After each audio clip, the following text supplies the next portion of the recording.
finanzas, soluciones, propuestas nacionales, internacionales.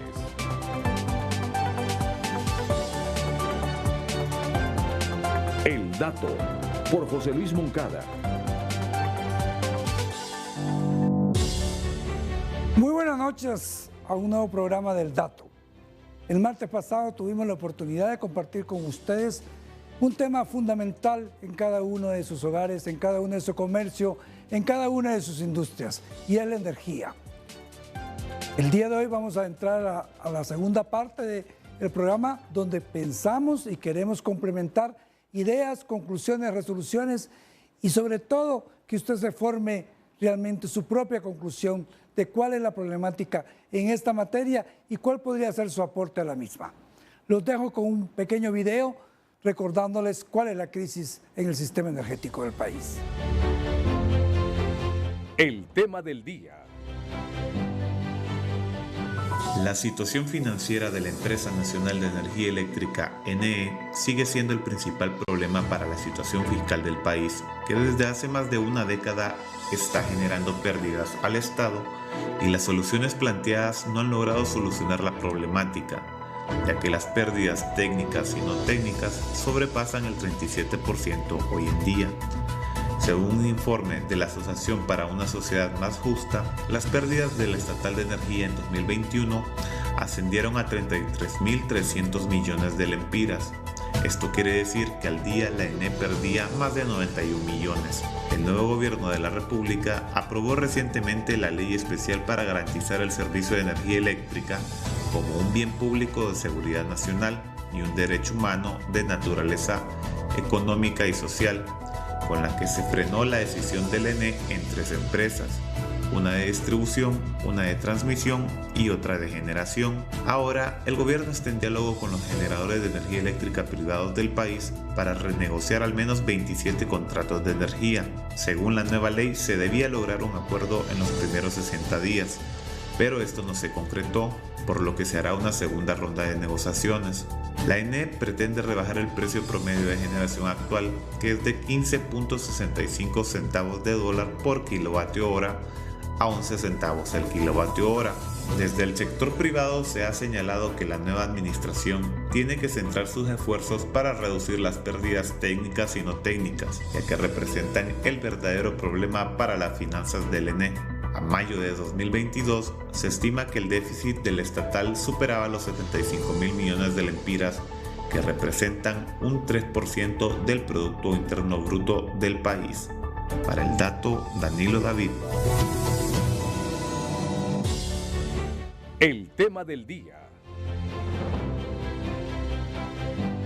Bueno, como ustedes pudieron ver en ese video, un recordatorio de cuál es la situación de la energía en el país, de la política energética, y hoy nuevamente, y como lo anunciamos en el programa anterior, nos acompaña el ingeniero Gerardo Salgado, a quien le doy la bienvenida, que por 2 martes nos ha estado acompañando, compartiendo su conocimiento, su experiencia sobre una temática de importancia. En el programa anterior nosotros pudimos ver un poco la parte histórica, institucional de la Empresa Nacional de Energía Eléctrica en 1957, su desarrollo, su interconexión, su primera interconexión a nivel regional, su desarrollo en 3 décadas y cómo llega al 90, donde se aprueba un nuevo marco legal que define algunas políticas claras de acción. Sobre todo, una aceptación de parte del sector público y del gobierno de sus necesidades prioritarias en otros sectores, y por lo cual invita al sector privado a tener una mayor participación, sin perder el Estado, el control, la supervisión y los aspectos torales de lo que es la energía eléctrica como un bien público de carácter general. Llegando a ese momento, tenemos que pasar un poco a una realidad y ver qué es lo que realmente está pasando en la energía eléctrica en la actual década, en la década del 2000 y en la década pasada que acabamos de terminar y en los 2 años de la presente década. Ahí tenemos que ver qué es lo que sucedió antes de la Ley de Generación de la Industria Eléctrica que se aprobó en el 2014. Vamos a tener, entonces, compartir, Gerardo, un poco cuál es la problemática esencial que tiene la energía en el país o la situación de la política energética, de la oferta que tiene y que indudablemente nos llega a lo que mencionamos en el primer programa, que es a las pérdidas. Economía en Honduras es presentada por Banco Ficenza. Te conoce, te entiende. Ese es el elemento del obstáculo que mayor crisis ha creado en el Sistema Nacional de Energía Eléctrica, y vamos a compartir con Gerardo un gráfico que representa lo que es la pérdida dentro del sector.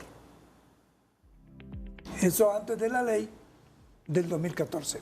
Sí. Entonces, Gerardo, a ver si nos comparte, nos da su opinión sobre esta materia. Sí, aquí podemos ver nuevamente cómo han evolucionado las pérdidas en el subsector eléctrico. Vemos que si bien hubo una reducción importante alrededor del año 2007, nuevamente a partir del 2010 volvimos a alcanzar niveles de pérdidas importantes, al punto que en el 2014 teníamos alrededor de un 32%. Y lo que se ve ahí proyección es lo que se esperaba que alcanzar el nivel de pérdidas, la reducción en el nivel de pérdidas, en función de la contratación que se hizo del inversionista operador en manos de la empresa Energía Honduras. Entonces, es una proyección de lo que deberíamos haber tenido en manos de una compañía a través de una alianza pública-privada de carácter internacional. Así es. O sea, aquí tenemos uno de los elementos, y quizás el más importante, que llevaron o que eran las condiciones previo a la reforma del subsector eléctrico. También teníamos previo al subsector eléctrico un déficit de suministro de energía, o sea que no se ha podido paliar ese déficit. Mantenemos esa situación en la cual no solamente es que no hay suficiente energía para las necesidades del país actuales, sino que para su crecimiento. También tenemos una mala calidad en la prestación del servicio, producto de la falta de inversiones a nivel de transmisión y a nivel de distribución. Tenemos también una débil institucionalidad.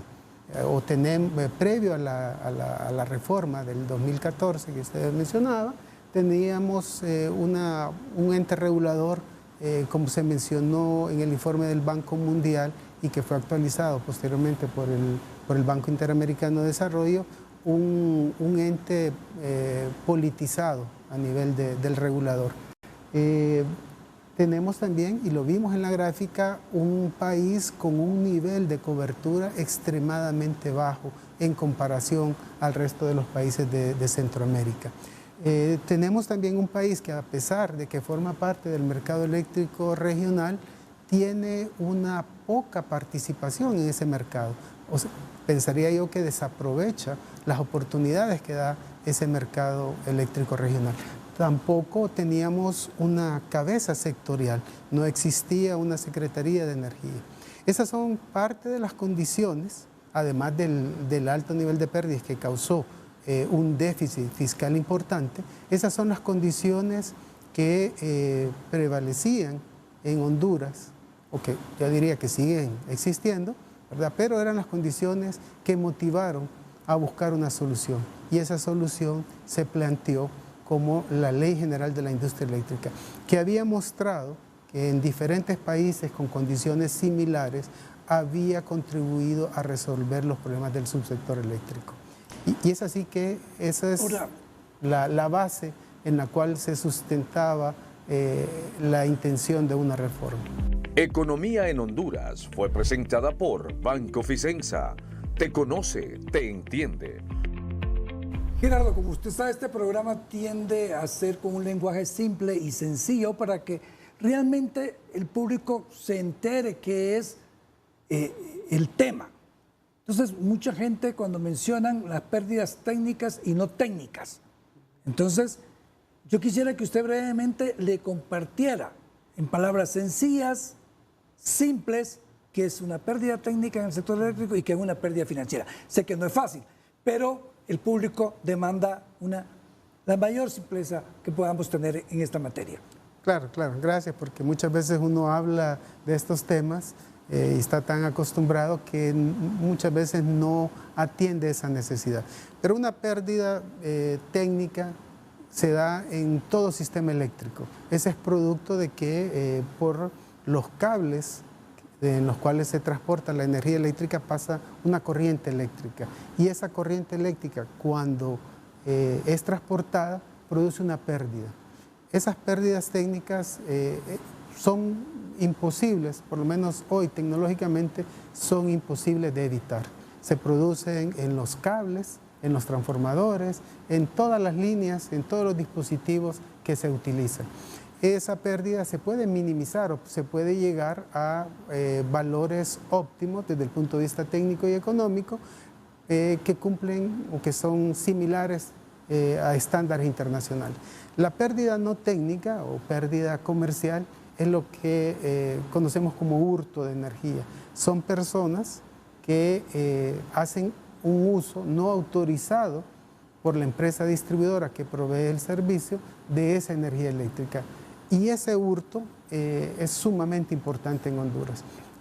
Vimos en el reportaje que el nivel actual alcanza el 37%.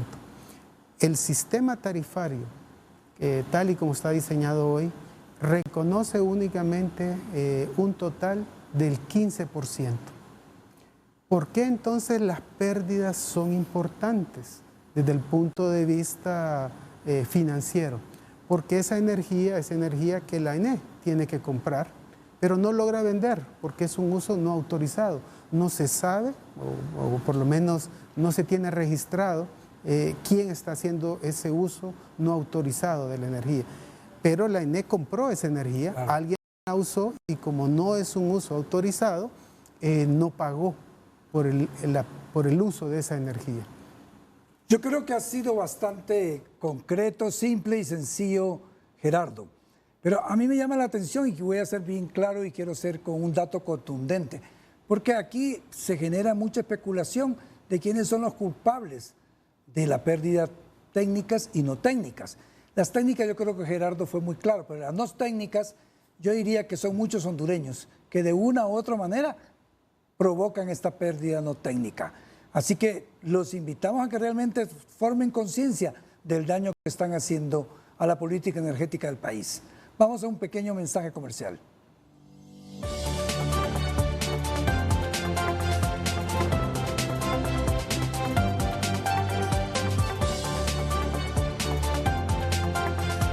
Ya volvemos con el dato gracias a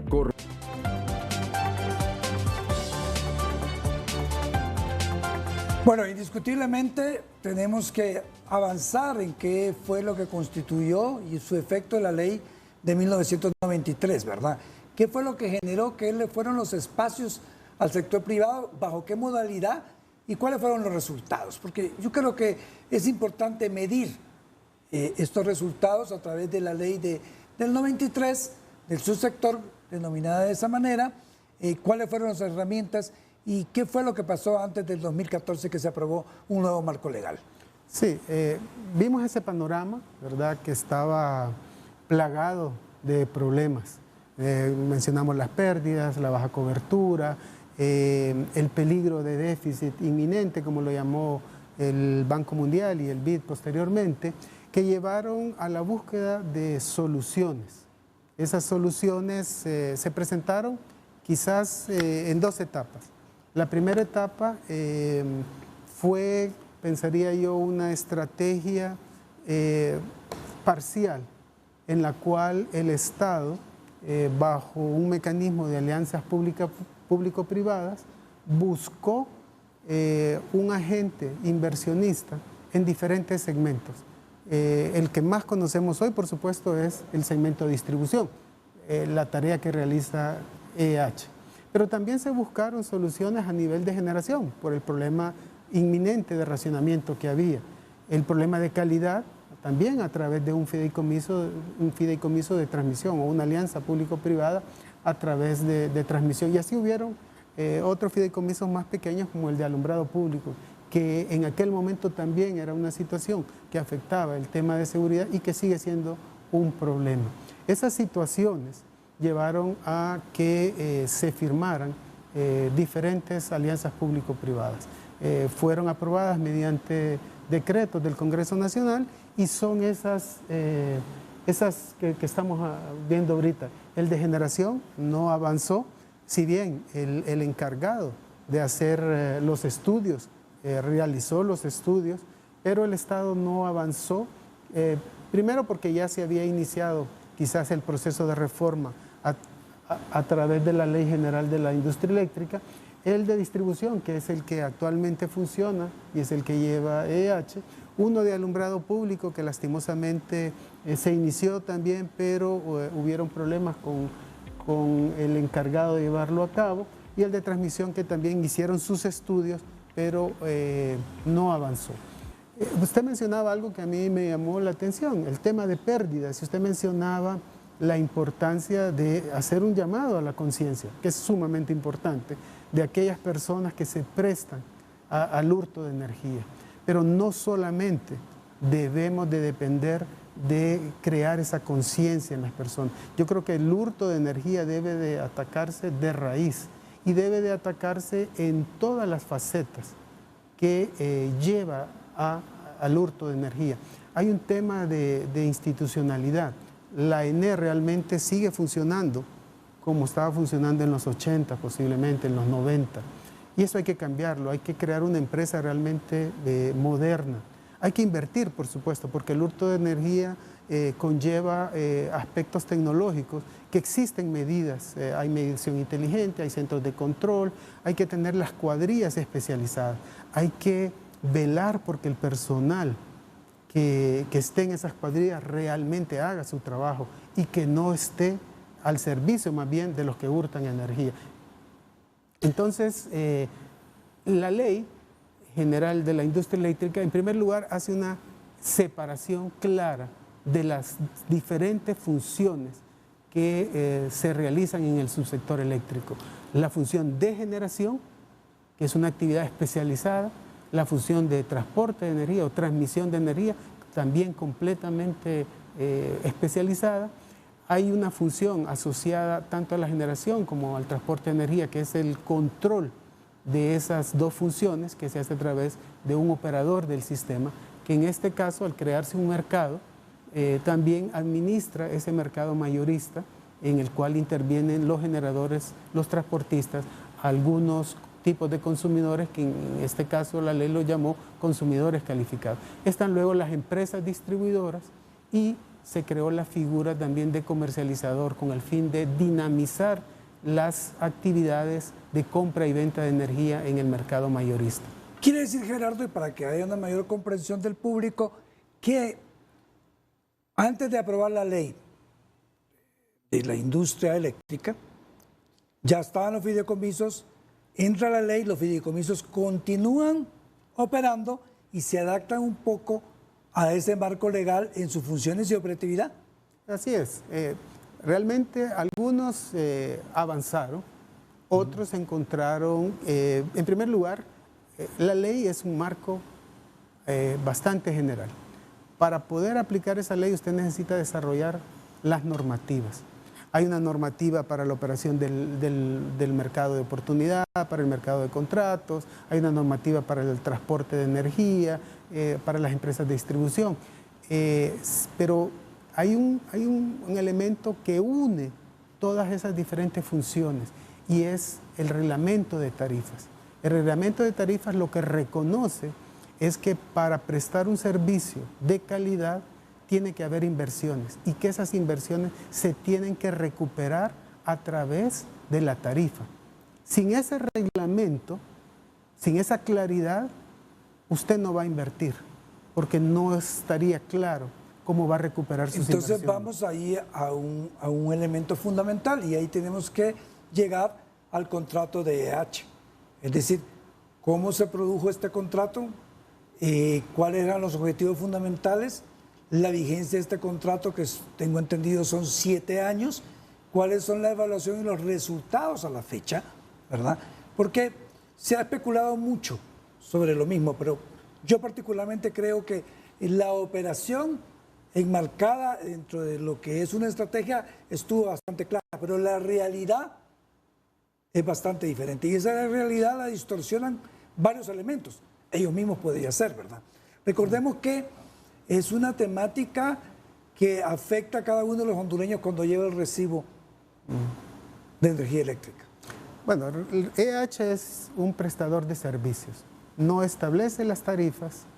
Quien establece las tarifas sabemos que es la comisión, con esa visión que mencioné anteriormente, de hacer una recuperación de todos los costos que se requieren para llevar la energía eléctrica hasta el consumidor final. Creo que EH fue una medida, al buscar una salida. Fue una medida casi desesperada, porque el nivel de pérdidas había alcanzado un nivel que hoy sigue siendo insostenible. El único que ha mantenido la operación de la ENE ha sido el Estado, a través de un endeudamiento que nos cuesta desarrollos. Que nos está afectando la deuda externa y nos está dando el Producto Interno Bruto. Pero nos afecta en el desarrollo mismo, claro, porque son recursos que se pudieran destinar a salud, educación, infraestructura, pero que hoy se tienen que destinar a pagar la deuda que se genera porque esa energía, los que la utilizan, los que la hurtan, no pagan un solo centavo. Y es el Estado entonces el que tiene que sacar de sus arcas para pagar la energía de los que hurtan energía, los que roban esa energía. Entonces, los fideicomisos, como dije antes, quizás fue una medida desesperada. Quizás no se vio que la Ley General de la Industria Eléctrica podía venir a resolver estos problemas que hoy se buscaba que EH resolviera. Creo también que esa medida, cuando se firmaron estos contratos, no contempló que para que EH pudiera funcionar de manera adecuada, o lo mismo el resto de las alianzas públicas privadas, se necesitaba el desarrollo de una normativa. Quizás esa normativa era el marco en el cual estas empresas deberían de funcionar. Sin embargo, si los políticos de aquel entonces hubieran tenido claridad de que la Ley General de la Industria Eléctrica era la medida adecuada para resolver estos problemas en lugar de una alianza público-privada, creo que la situación sería completamente diferente, ¿verdad? Entonces, bueno, aquí vimos lo que en algún momento buscó la Ley General de la Industria Eléctrica, y era separar la Empresa Nacional de Energía Eléctrica en 3 empresas, propiedad todas del Estado. La Ley General de la Industria Eléctrica no habla en ningún momento de privatizar estas empresas que se creaban con la Ley General de la Industria Eléctrica, o que buscaba crear la Ley General de la Industria Eléctrica. Las hacía parte de una empresa matriz, que seguía siendo la ENE, pero la separaba. ¿Y por qué la separaba? Porque el mercado, para funcionar de manera adecuada, necesita una separación clara de las funciones. No puede ser que una empresa que realice generación tenga también la función de transmisión, porque entra en conflicto. Y la idea era crear condiciones, como mencionamos antes, para la participación del sector privado. Usted necesita ciertas condiciones, y dentro de esas condiciones estaba una separación de las empresas en los segmentos en que funciona cada una de ellas: generación, transmisión y distribución. La creación de un ente operador completamente independiente y de un regulador, más el de la política que mencionamos también antes, que existe. Bueno, indiscutiblemente yo pienso que la mayoría del público quisiera escuchar un poco más de EH. Particularmente no me atrevo en este momento a entrar en el mayor detalle, porque es un tema muy propio del Estado de Honduras con una empresa, en una situación particular de estos momentos, y por lo mismo vamos a dejar el tema más allá del prestador de servicio que fue contratado para eso, y todos conocen cuáles han sido parte de los resultados que han tenido, por qué, consecuencias, y en base a qué ellos fundamentan su posición. Vamos a ir a unos pequeños mensajes comerciales.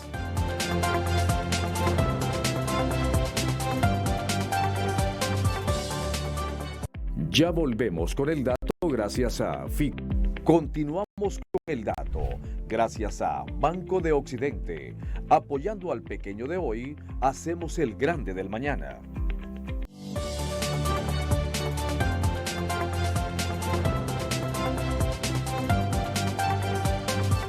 El dato de la semana es presentado por el RAP con su préstamo RappiFácil. Rápido fácil, RappiFácil, para lo que quieras.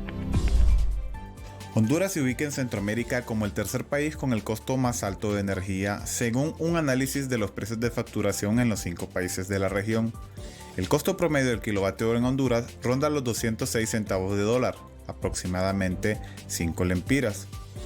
En primer lugar se encuentra Nicaragua, con un costo de 330 centavos de dólar por kilovatio hora. Después le sigue El Salvador con 207 centavos de dólar. Guatemala es el segundo país a nivel regional con el costo de energía más barato, con un valor de 179 centavos de dólar por kilovatio hora. Y el país con la energía más barata en Centroamérica es Costa Rica, con un precio de 142 centavos de dólar por kilovatio hora. A nivel de pérdidas en el sector energético, un informe del Banco Centroamericano de Integración Económica, BCE, reveló las cifras en cada país de la región, donde Honduras lidera como la nación que más pérdidas tuvo en 2020 con 32.5% y que actualmente supera el 37%. En segundo lugar está Nicaragua con un nivel de pérdidas del 19.4%. En tercer lugar Guatemala con 11.40%. En cuarto El Salvador con 10.60%. Y en quinto lugar Costa Rica como el país que menos pierde con un 8.40%. Este fue el dato de la semana por Danilo David. El dato de la semana fue presentado por el RAP con su préstamo RappiFácil. Rápido fácil, RappiFácil, para lo que quieras. Bueno, después de haber mencionado lo de EH, vamos a ver un poco la oferta que está generada por diferentes fuentes para poder ver cuál ha sido la matriz, el cambio y el comportamiento que ha tenido y a qué llegamos en este momento. Veamos el siguiente gráfico, Gerardo, y espero sus valiosos comentarios en esta capacidad total instalada en plantas. Sí, habíamos visto este gráfico anteriormente. El programa anterior, sí. Exactamente, en el programa anterior lo vimos. Y resaltábamos, uno, la diversidad de esta matriz energética.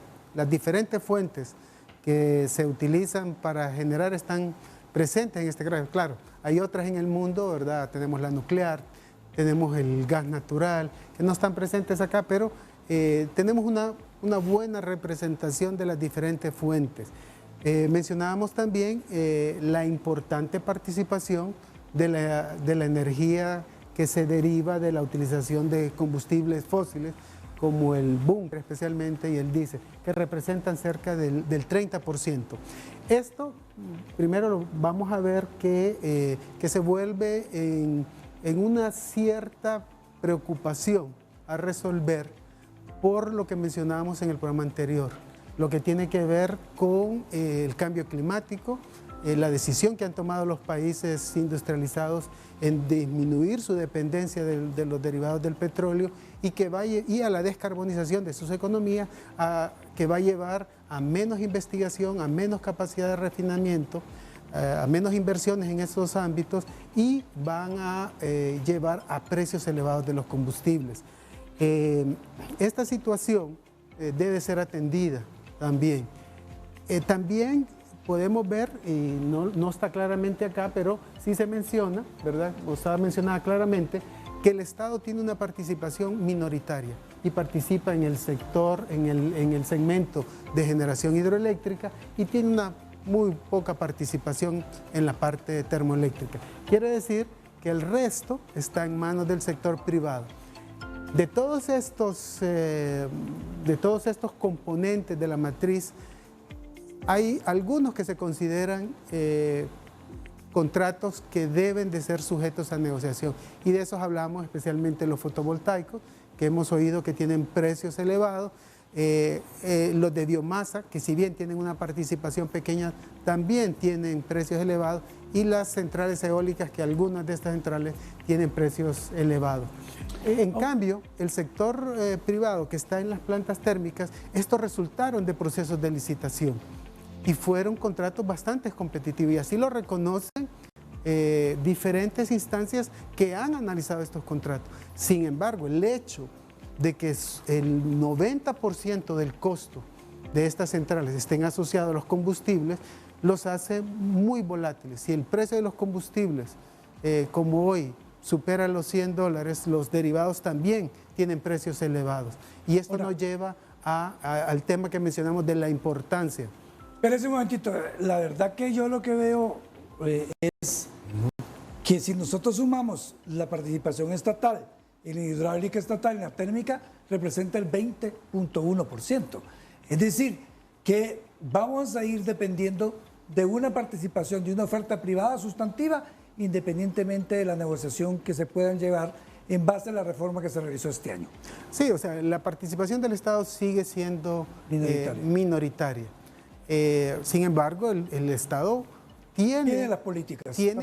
Tiene, yo diría, algunos prospectos de proyectos que debería de analizar. ¿Verdad? Okay. Aquí vamos a ver, quizás en la gráfica... Veamos la hídrica estatal, a ver qué es lo que tenemos, cuál es su... Aquí podemos ver de este gráfico que principalmente la hídrica estatal está, ¿verdad?, conformada por la central El Cajón, Francisco Morazán. El resto de las centrales son importantes, por supuesto, ¿verdad? Santa María del Real es muy pequeña, es una central muy pequeña.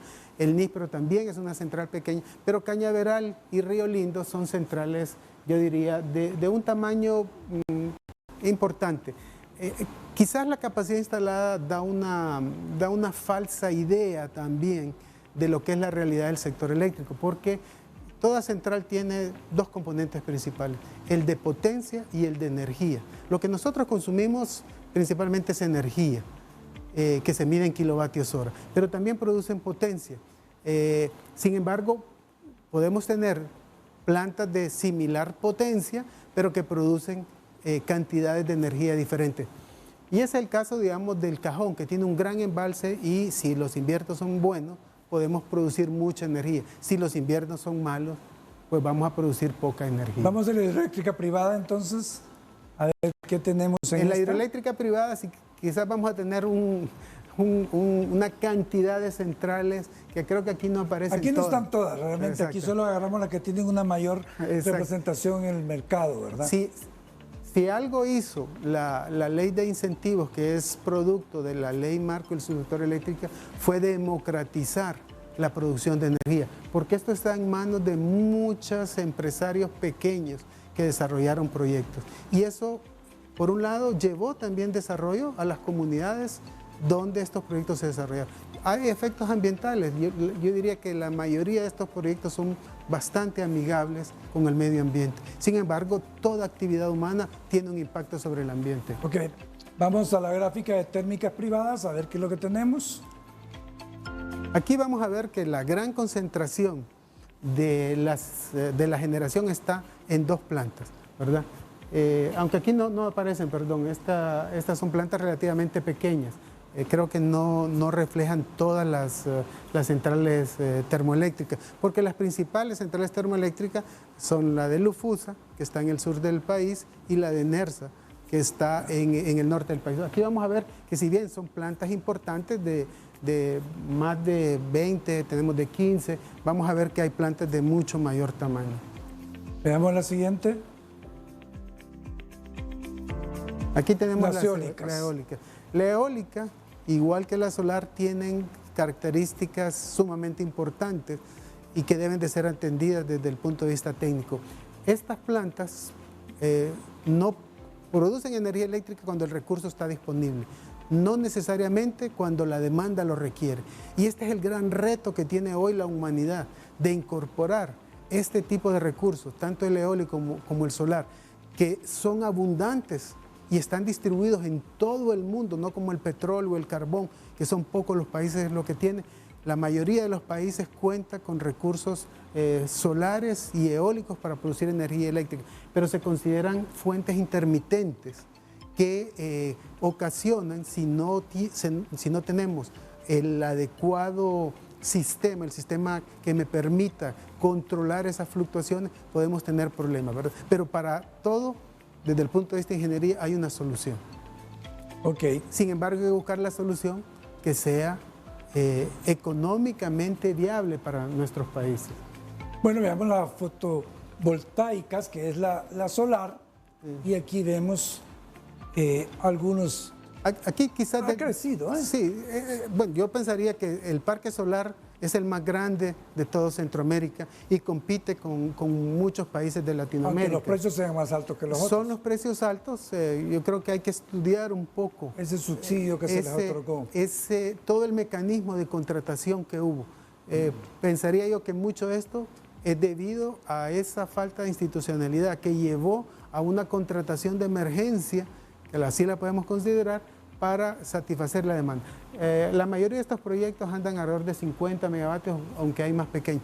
La mayoría están en el sur del país y eso ocasiona congestionamiento, no solamente para sacar esa energía del sur del país a los centros de demanda que están en el resto del país, sino que también provoca congestionamiento con el sistema regional, con el sistema centroamericano. Ese es un tema también que requiere atención. Bueno, yo creo que ha sido interesante, Gerardo, estas gráficas que nos demuestran y enseñan al público. El programa se llama El Dato y estos datos esperamos que hayan sido para ustedes interesantes, innovadores, nuevos y que puedan comprender un poco más cómo está integrada la matriz energética de Honduras. Vamos a unos pequeños mensajes comerciales.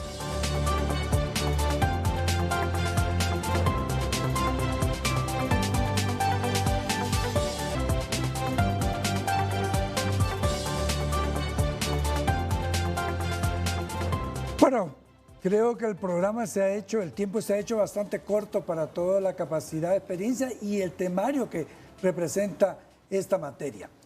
Yo creo que llegamos al 2022 y es la nueva ley de energía aprobada por el gobierno de la presidenta Xiomara Castro y ahí vamos a tener que ver cuál es el objetivo fundamental de esta ley y analizarlo a profundidad y expectativas que pudieran tomar el nuevo gobierno acompañado de los organismos financieros internacionales, de la propia empresa privada, que de una u otra manera ya vimos que representa casi el 79% de la oferta de energía que hay en el país y que representa un papel pues, preponderante en lo que es la política energética del país en lo que sigue. ¿Qué es lo que piensa Gerardo de lo que es la ley de energía del 2022 recientemente aprobada? Más allá de su componente ideológico, yo creo que debe prevalecer el interés de resolver la problemática a profundidad, que es las pérdidas. Sí, creo que con la reforma a la ley, más esta ley que busca darle un sentido diferente a la producción de energía eléctrica, a la atención como un derecho humano a la energía eléctrica, busca, creo que al igual que las otras reformas que hubieron, atender esos problemas. El problema de baja cobertura, es importante atenderlo. El problema de lograr un suministro confiable de energía no se eliminó con la reforma del 2022. Creo que quizás, y lo mencionó varios especialistas, inclusive la embajadora de Estados Unidos, que la ley no creaba o no poseía los elementos para atraer inversiones. Eso lo vamos a ver una vez que la ley y que las autoridades pongan en funcionamiento.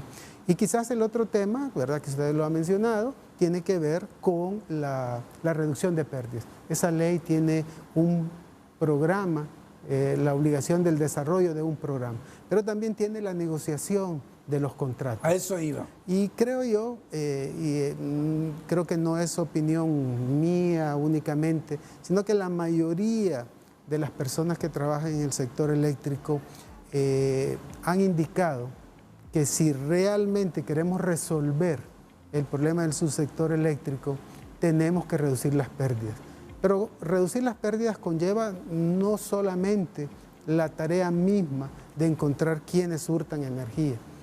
hay que hacer una revolución interna dentro de la ENE, porque son las mismas estructuras o la falta de institucionalidad o la debilidad institucional la que ha llevado al país y a la ENE en las últimas décadas a tener este enorme problema de pérdidas. Entonces, nosotros vemos en esta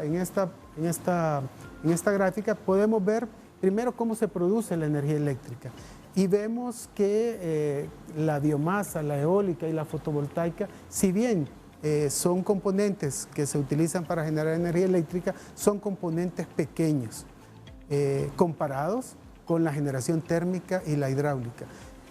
Ya la generación térmica, como mencioné antes, fueron resultados de licitaciones y según muchos especialistas, muchos que han analizado estos contratos, tienen precios bastante competitivos. La hidráulica en su mayoría está en manos de la ENE. Si quisiéramos reducir la factura, las tarifas eléctricas, también tendríamos que intervenir la generación hidroeléctrica que produce la ENE. El efecto que tienen estas plantas biomásicas, eólicas y fotovoltaicas en la reducción de la factura, de la tarifa eléctrica, es pequeña. Nosotros hicimos un análisis muy rápido y podríamos reducir, y no estoy diciendo que ese sea el valor que debemos de buscar o que eso debe de renegociarse, pero con un análisis de una reducción del 20% en estos componentes de energía biomásica, eólica y fotovoltaica, nosotros logramos reducir cerca de un 3%, 2.8%, depende cómo valoremos esa reducción en la tarifa. Pero cuando hacemos un nivel de escala y comparamos los ahorros en compra de energía y los ahorros que tendría el Estado por reducción de pérdidas, la escala crece enormemente. Es casi de 5 veces más el efecto. O sea, yo podría estar reduciendo alrededor de 1.7 millones mis costos de compra de energía, pero si logro reducir también un 20% en el hurto de energía, yo estaría reduciendo cerca de 9.000 o 9.500 millones de lempiras. Entonces, esa magnitud de ahorro es 5 veces mayor aproximadamente, porque estas son estimaciones que uno hace siempre y hace muchas asunciones al respecto, pero el orden de magnitud es ese. O sea, 5 veces más puede ahorrarse el Estado reduciendo las pérdidas que reduciendo un 20%. En pocas palabras, yo creo que Gerardo lo que nos ha compartido en este momento es que las negociaciones con los contratos y sus tarifas pueden continuar y que pueden tener un efecto, pero ese efecto es mínimo en comparación si la nueva ley, el nuevo gobierno y la misma empresa privada y el sector privado, que es el que genera más, tiene un mejor control de las pérdidas técnicas y no técnicas. Y eso puede generar realmente una ventaja sustantiva. Miren, estas cifras este dato es sumamente impactante. Y yo creo que sí, y comparto, la negociación es importante, pero va a tener un efecto pequeño comparado a la reducción de pérdidas. Y si nosotros a esto le sumamos el acumulado que ha habido desde las diferentes décadas que hemos tenido pérdidas, Honduras realmente debe parte de su situación actual al tema del hurto de energía, porque las tarifas, por lo menos desde que se dio la reforma a la ley con el decreto 404 de 2013, las tarifas reflejan esos costos, reflejan un 15% y reflejan los costos en que incurre la ENE, que la misma ENE reporta para proveer energía. Pero las pérdidas no hay un mecanismo, sino la aportación de todos nosotros a través de los impuestos para pagar ese hurto de energía. Bueno, indiscutiblemente que represente un 3% del Producto Interno de esa pérdida es preocupante. Vamos a ir a algunas conclusiones y yo creo que Gerardo ha sido bastante amplio. En estos 2 programas hemos podido tener una pincelada bastante, diría yo, razonable de lo que es la energía eléctrica, la política, su historia y cuáles podrían ser las expectativas que los hondureños deberíamos de tener, siempre y cuando, como el mismo Gerardo y yo compartimos, seamos conscientes de los hondureños que mucho tenemos que ver con nuestro comportamiento, el mejor uso de la energía eléctrica, el no exceso, el no abuso, pero sobre todo el no hurto, que ahí incide realmente una situación que nos está afectando a todos los hondureños. Vamos a ver unas conclusiones de lo que nosotros consideramos puede ser importante. Lo primero es seguir la revisión de los contratos eólicos, solares y biomasa, que como Gerardo mencionó, son los que podrían tener un impacto más sustantivo en lo que pudiera ser una rebaja que no necesariamente tenga el efecto esperado que la mayoría de los hondureños quieren. Lo digo claro porque la gente espera que con estas negociaciones el efecto se sienta y sea realmente sustantivo. Entonces, creo que es un aspecto que debemos tener claro. Y solo agregaría, ¿verdad?, por la comparación que hicimos, el riesgo que corre el país de una negociación en la cual no haya acuerdo y se trate de imponer, va a llevar a costos mayores, porque la inseguridad jurídica se paga en inversión, en generación de empleos, en inversiones que tanto nacionales como extranjeros quieren hacer en Honduras. Y eso hay que manejarlo con cautela. No, exactamente, yo espero que la negociación sea en ese nivel y no necesariamente que el Estado tenga que intervenir sobre una seguridad jurídica que tiene que tener un contrato y una inversión ya sea nacional o extranjera.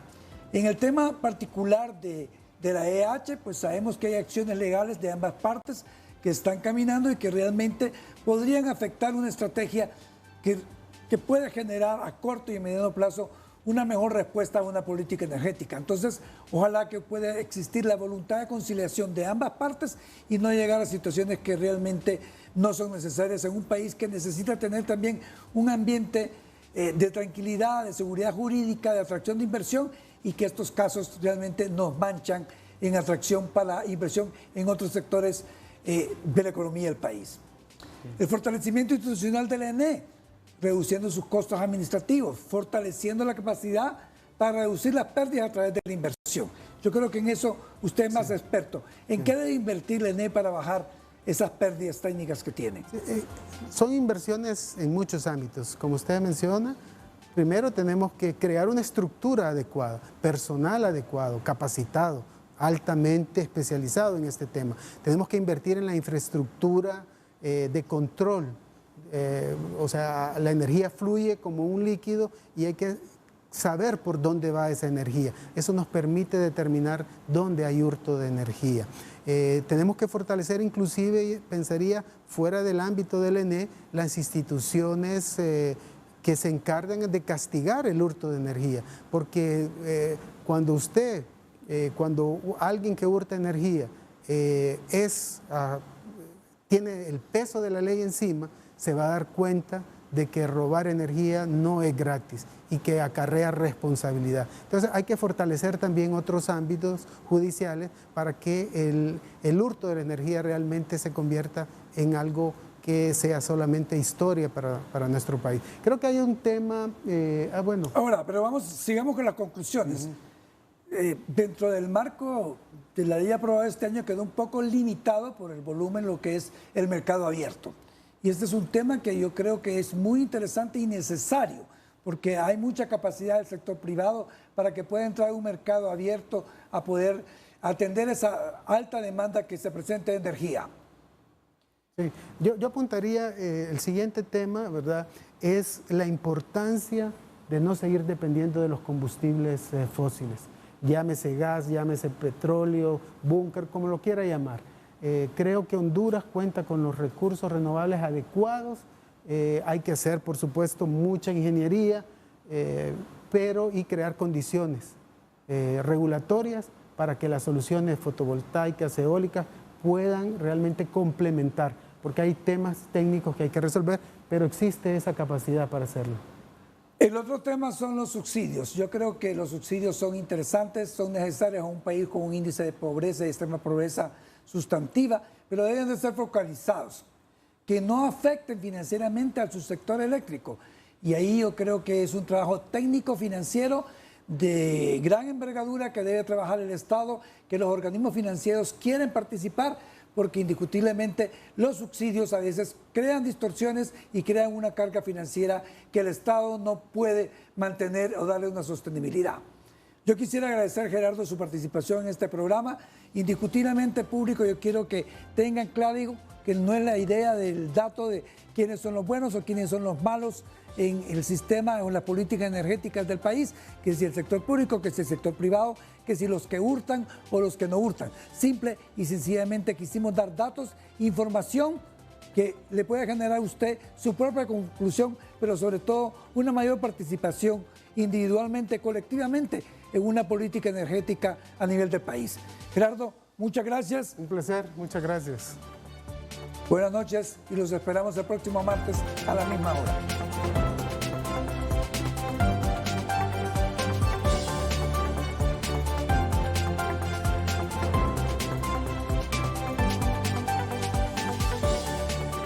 Economía, finanzas, soluciones,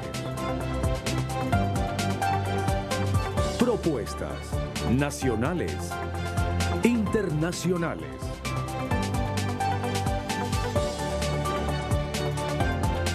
El dato por José Luis Moncada.